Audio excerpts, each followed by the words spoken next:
현재 무인기에 대한 관심이 사회적으로 아주 높아지고 있습니다. 오늘 발표에서는 이러한 무인기의 발전이 어떤 계기로 해서 이루어졌는지 하는 것에 대해서 살펴보고 또 그러한 무인기의 발전이 가져오는 사회적 영향, 특히 그 중에서도 어떤 부작용이 있을 수 있나 하는 것을 미리 살펴봄으로써 거기에 대한 대처 방안과 함께 그리고 어떤 형태로 발전을 도모해야 될 것인지 하는 것에 대해서 발표하도록 하겠습니다.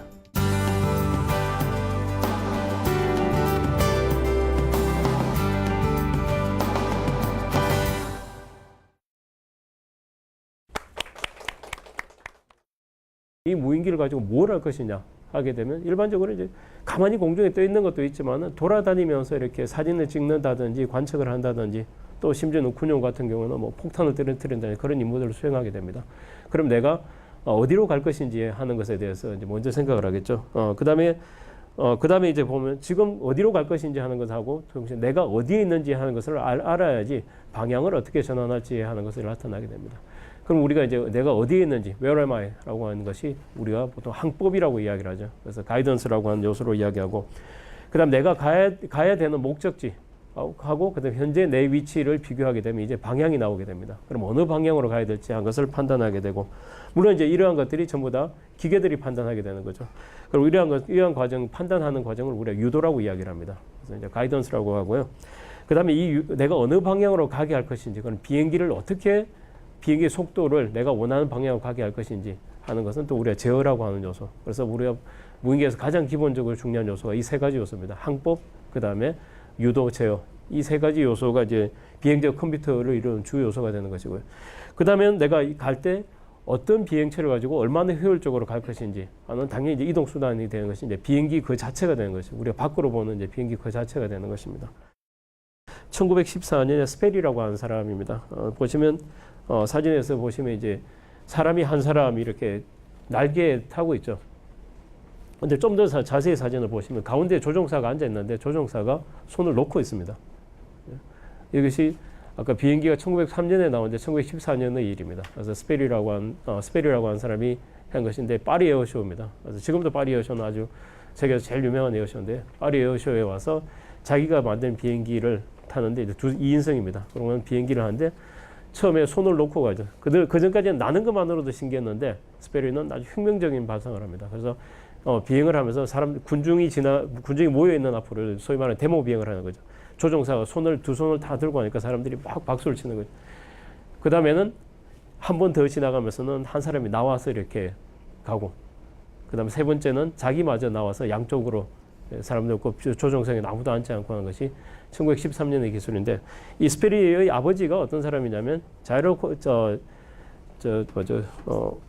컴파스를 만드는 사람이었습니다. 자이로 컴파스는 우리 배에서 이렇게 방향을 우리가 그 전까지 나침판이 이제 주 기능이었는데요. 나침판은 이제 어느 북쪽하고 남쪽만 이렇게 찾아내는 방향인데 자이로 컴파스라고 하는 것은 굉장히 이렇게 빨리 회전하는 그런 팽이 같은 걸 연상하시면 됩니다. 뭐 다들 아실 거라고 생각하는데 배에 실리는 그런 자이로 컴파스를 개발하는 회사를 하고 있었습니다. 근데 이제 스페리는 그 아버지의 가업도 이어받고 그다음에 항공에 대한 지식, 그다음에 또 남다른 그런 재능을 합쳐가지고 이 자이로 컴파스를 소형화시켜서 비행기에 탑재하고 그래서 배의 안정화 장치를 비행기에 실어서 비행기 안정화를 이룬 거죠. 그래서 사람이 조종하지도 않고 비행기가 안정적으로 비행할 수 있다 하는 것을 보이고 그 결과 앞에서 우리가 보여줬던 여러 가지 시스템들이 나온 거죠. 근데 이러한 것들이 굉장히 크거나 그다음에 굉장히 비쌉니다. 그래서 항공기의 자세를 안정화시키려면 항공기의 자세를 먼저 알아야 되는데 이 자세를 알게 해주는 이 장비들이 가격이 수억 대가 되는 거죠.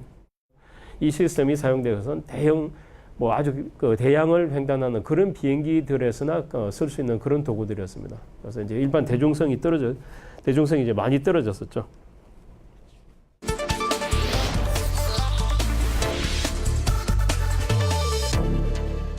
(90년대에) 보게 되면 미국 대학들을 중심으로 해서 대학 레벨에서 무인 비행기를 만들자 하는 것들이 본격적으로 보이기 시작했습니다.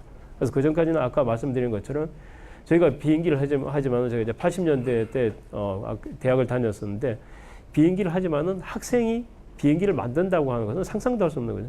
그 당시 학생이 만드는 비행기는 그냥 만들어서 RC로 조종해서 RC라고 하는 건 여전히 이제 사람이 가시 범위 안에서 이렇게 움직일 수 있는 것인데 특별히 내가 내가 항공우주공학을 전공하지만은 항공우주공학 전공자로서 어떤 시스템 레벨에서 접근한다는 것은 불가능했는데 어느 날 90년대에 보니까 이것이 항공우주공학을 하는 한 사람 또는 일부 아주 제한된 인원으로서 시스템을 다 하더라고 하는 거죠.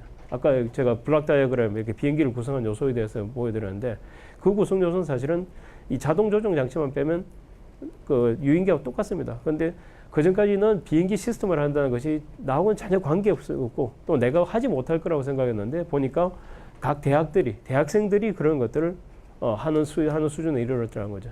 근데 그렇게 된 계기는 사실은 항공 쪽에서 먼저 나온 것이 아니고 여기서 보시는 것처럼 소형 전자산업의 발전이 결정적인 기여를 했습니다. 그래서 아까 이제 제일 먼저 시작하면 먼저 제가 말씀드린 요소가 내가 어디에 있는지 하는 것을 알아야지 어디로 갈 것인지 하는 것을 계산할 수 있다고 말씀드렸죠.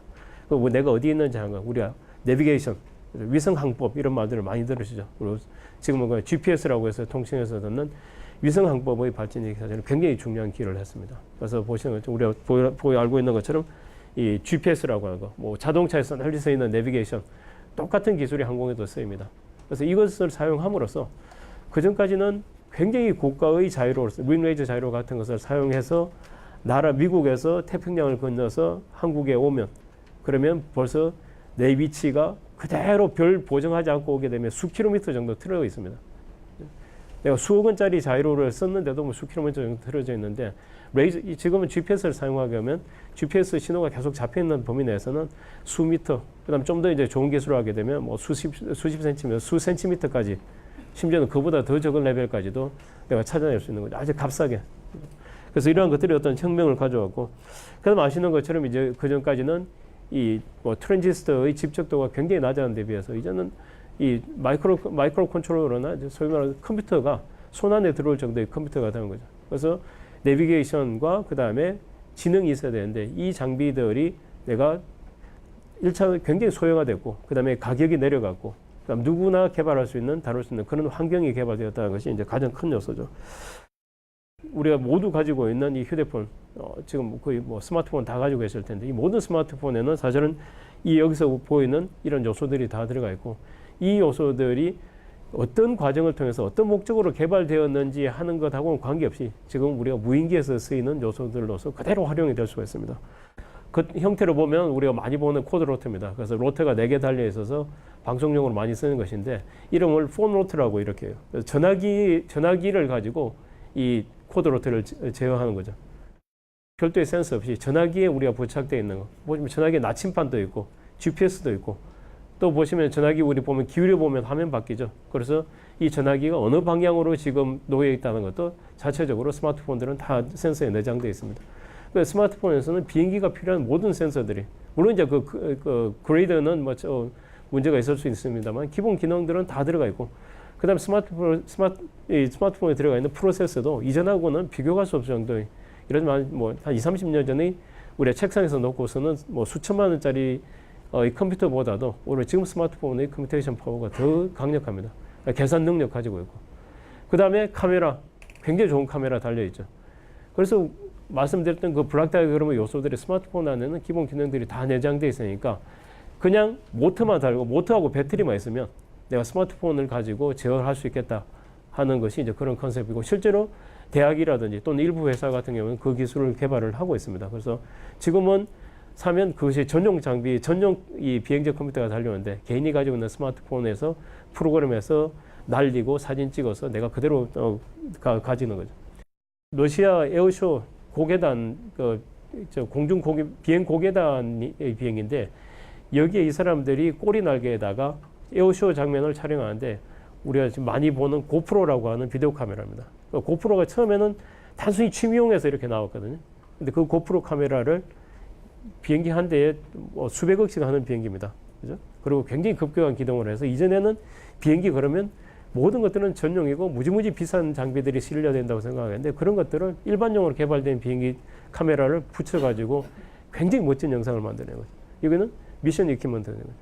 그래서 이제는 그 기술의 바텀하고 그 다음에 탑의 기술 차이가 점점 기술 차이가 격차가 줄어든다고는 말씀을 못 드리겠는데 그 바텀 테크놀로지 가장 기본적인 기술 자체의 성숙도가 워낙 올라가서 우리 이전에서는 아주 고가의 탑 레벨에서의 기술들이나 부품만 가지고 사용 가능했던 것들이 이제는 이 뭐라고 합니까 이 보편적인 상용 제품 가지고도 그런 것들을 만들어낼 수 있게 된 거죠. 그래서 이러한 것들이 우리가 지금 보고 있는 그런 무인기의 어떤 발전에 크게 기여했다고 하는 것입니다. 그래서 그 결과 이제 보시는 것처럼 이런 뭐 다양한 이제 소형 무인기들이 개인이 원하면 개인이 아이디어를 담아서 할 수 있는 이런 레벨까지 이제 발전을 했습니다.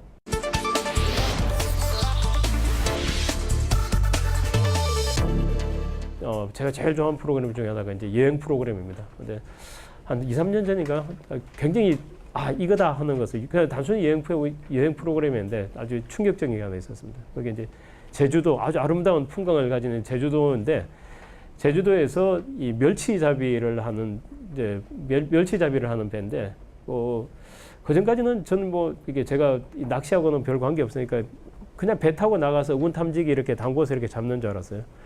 근데 이게 고기라고 하는 것이 이 바다에서 아주 이렇게 균일한 밀도로 이렇게 퍼져 있는 게 아니지 않습니까? 뭐 상식적으로 생각하면 당연히 그런데 때가 있는데 저는 운탐지기 켜고 계속 고기 찾아서 쫓아다니는 줄 알았습니다. 근데 이제 보니까 그게 상식적으로 이렇게 말이 안 되더라고요. 그 비싼 기름을 써가면서 계속 쫓아다니는 게 불가능한 거죠.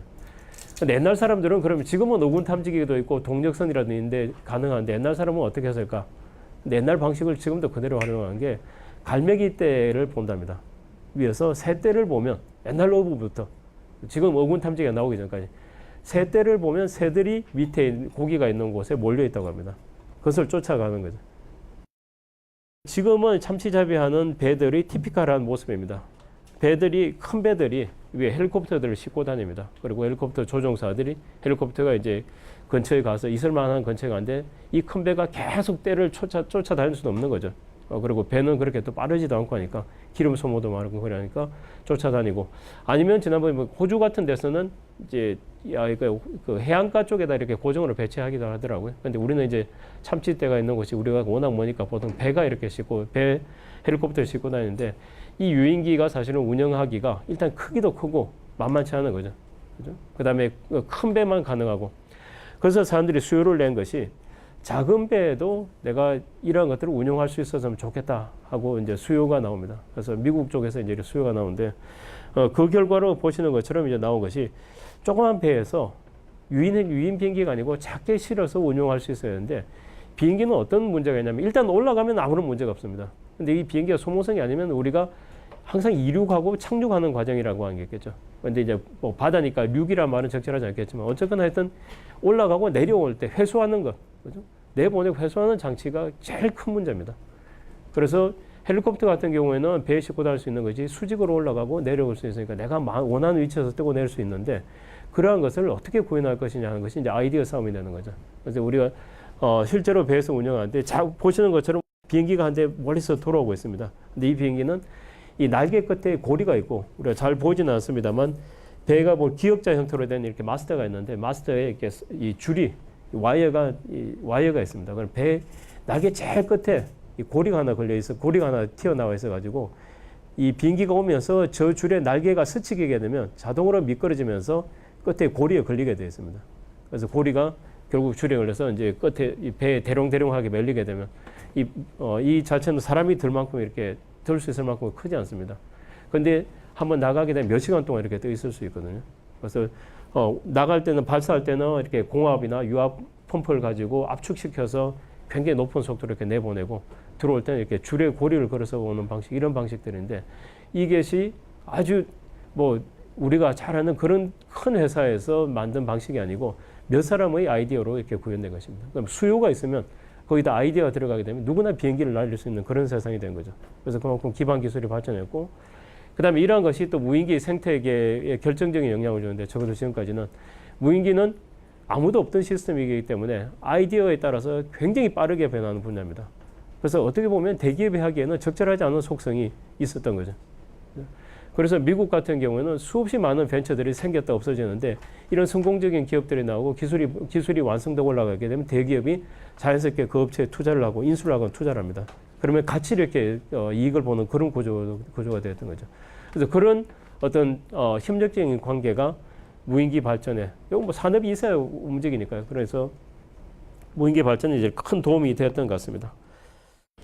뭐 제가 제일 좋아하고 재밌게 보았던 영화 중에 하나입니다. 그래서 이거 몇 년에 한 번씩 보면 저런 게 있었지 하는 건데, Enemy of State는 내용들을 한 번씩은 보셨을 겁니다. 그런데 가장 인상 깊었던 것이 이게 이제 정부의 감시망을 피해서 이제 피해 다니는 것이 핵심인데, 보시면 중간중간에 보면 이제 그 당시에 위성이 위에서 이제 사람을 실시간으로 이렇게 추적을 하는 거죠.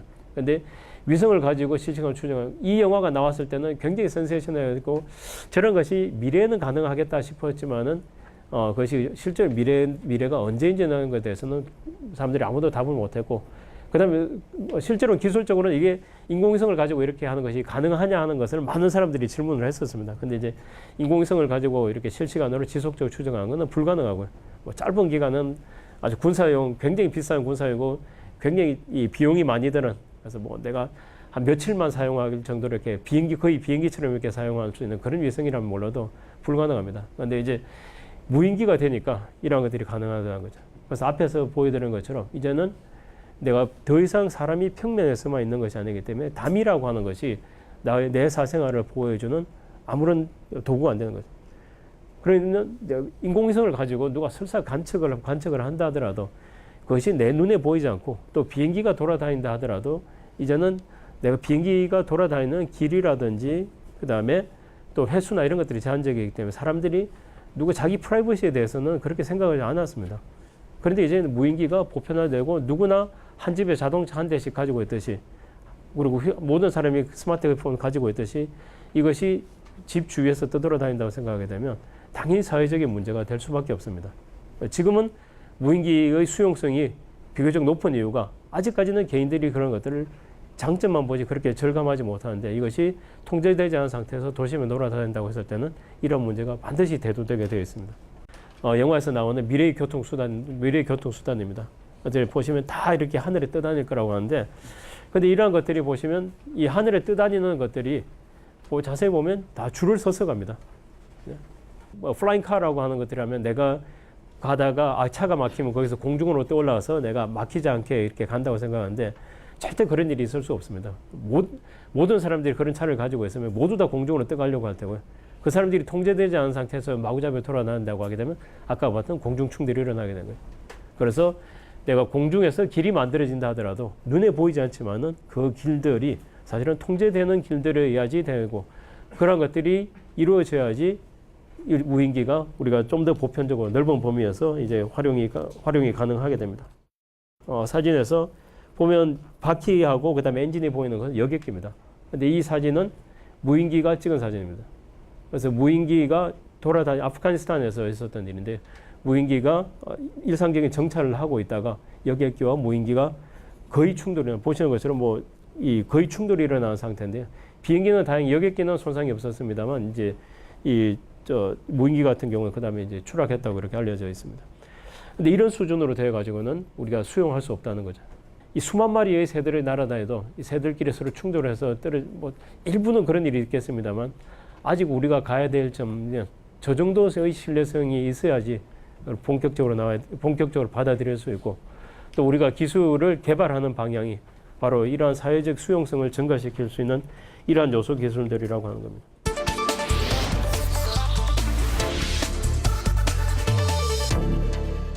그래서 우리가 무인기 개발을 위해서는 모든 규제를 철폐해야 된다고 하는데, 사실은 저는 거기에 대해서는 좀 다른 생각을 가지고 있습니다. 지나친 규제는 문제가 있지만은 우리의 수용성을, 일반적인 사회적 수용성으로 볼 때 무인기가 안전 문제에 대해서 지금보다 훨씬 더 많아져가지고 안전 문제를 일으킨다고 하게 되면 필연적으로 과도한 규제가 들어올 수밖에 없습니다. 그래서 미리 대비하는 수준에서 적절한 안전장치, 항상 사고가 있을 수밖에 없다는 것, 사고는 늘 있을 수밖에 없습니다. 그래서 거기에 대한 대비책이 있어야 됩니다. 우리 동영상이란 이런 데 올라오는 것들을 보면 무인기가 잘 날아다니는 것만 보이는데, 실제로 저희가 예를 들면 제가 이제 무인기를 학교에서 연구를 하니까 이 무인기를 가지고 좀 실용적인 연구를 해보겠다. 그러면 아직도 신뢰성이 그렇게 높지 않습니다. 그래서 가서 필드에 나가서 새로운 장치를 부착해서 일을 해보려고 하게 되면 무슨 이유 때문에 안 되고 또 다른 이유 때문에 안 되고, 그런 것들이 밖으로는 보이지 않지만은 막상 사용을 해보시면 조금만 이렇게 용도를 높여서 수준을 높여서 사용해 보시면 신뢰성이 많이 이렇게 제한되어 있는 것을 보실 수가 있습니다. 그런데 이제 이런 트렌드나 우리가 가지고 있는 이제 과제, 해결해야 될 과제 이러한 것들을 결합해 볼 때 현재 무인기를 봤을 때 우리가 생각해 볼 수 있는 이제 방향이라든지 그런 것들을 요약하는 키워드를 보게 되면 뭐 소형, 경량, 소형, 대형도 물론 있습니다만 이제 소형, 경량, 그다음 다기능, 그다음 자율성, 고성능, 고신뢰성, 안전. 근데 이러한 것들이 하나의 시스템으로 합쳐지지는 않습니다. 분명히 고성능이라든지 다기능 같은 것은 또 그것을 극단적으로 추구하는 군용 무인기라든지 유무인기라든지 그런 것에 그런 쪽으로 나타날 수 있고 말씀드린 것처럼 요 몇 가지 키워드 같은 경우는 이것이 몇 개가 조합되어서 조합하다 보면 사실은 무수히 많은 컴비네이션들이 나오게 됩니다.